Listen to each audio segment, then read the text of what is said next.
Hello friends, I am Neeru and most welcome to my channel beauty and hair styles. Friends, आज मैं आपके लिए लेके आई हूँ full cut crease eye makeup, जो कि बहुत ही अच्छा और यूनिक लगेगा। तो फ्रेंड्स, आज जैसे कि आप देख रहे हैं, जो ड्रेस का कलर है मेरा उसके अकॉर्डिंगली ही और उससे थोड़ा सा उसकी रिलेट फैमिली से हम कलर को चूज़ करेंगे एंड देन हम आई मेकअप करेंगे।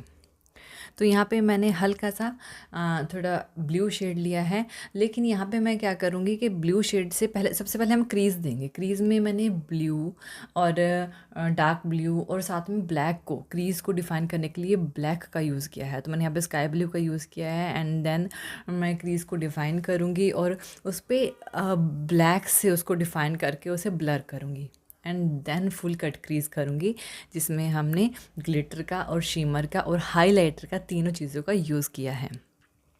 तो सबसे पहले हमने क्रीज को पे कलर देना है।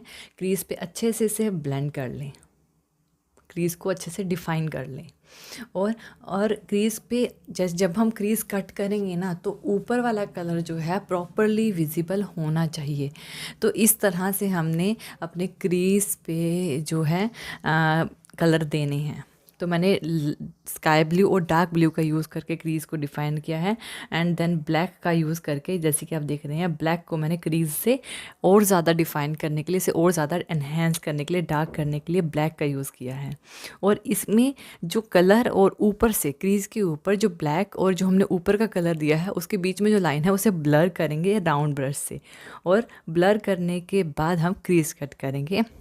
देन हम देखिए हम किस तरह से इसमें यूज़ करते हैं अपने ग्लिटर्स का।